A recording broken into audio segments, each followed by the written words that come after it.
Hey, this is Jamie with Music Production Headquarters. Today we're going to talk a little bit about color coding your tracks to be able to help with your mix.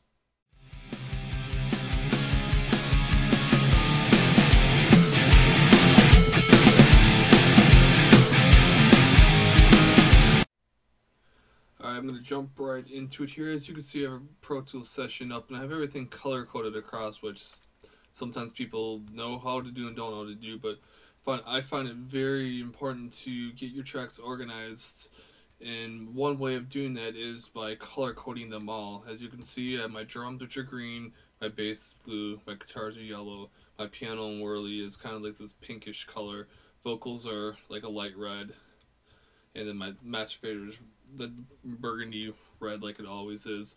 And why do I do this? Is once I decided on all these colors a long time ago. Like my drums are always green, my bass is always blue, my guitars are always yellow, vocals are always red. I don't even have to look at what the name of it is. I know green's drums. So if I want to just take a look at the drums, I know they're green. The bass I always know is blue.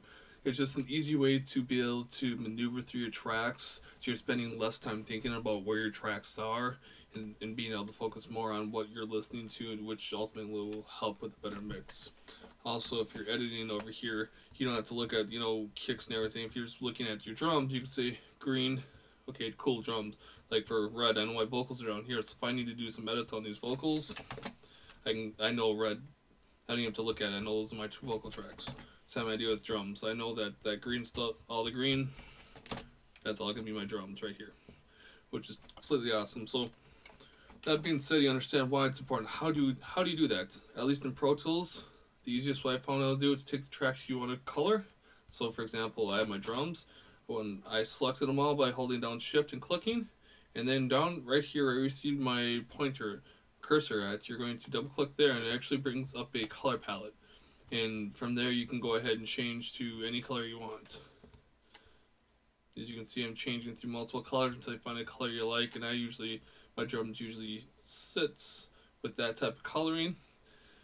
And one other kind of cool trick with it, if you don't like everything super color like this and you just kind of want a more subtle reminder, you can click on this saturation on right here, and now all the colors are just right there and you see your normal tracking right there. I personally prefer to see all the colors right there. Some people do or don't. You can saturate them more or less, so if you want less subtle, way more subtle, I usually balance it a little bit there. If you want way bright, less bright, completely your call how you want that. So that's really it. I just wanted to do a quick little video to show you how to actually color code things.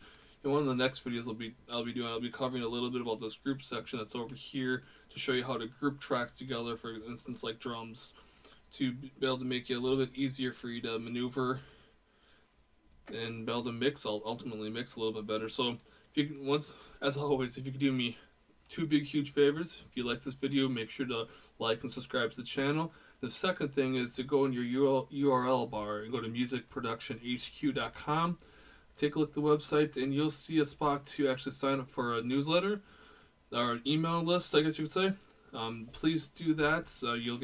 You'll get blog stuff sent to it. You'll get YouTube tutorials. I'm planning to do at least one YouTube tutorial a week, a blog every week, if not every two. So you're gonna get new content like this to be able to improve your music production, make it easier, so you can spend more time mixing and creating better and amazing work. So yeah, that's really it. This is Jamie, the Music Production Headquarters, signing out.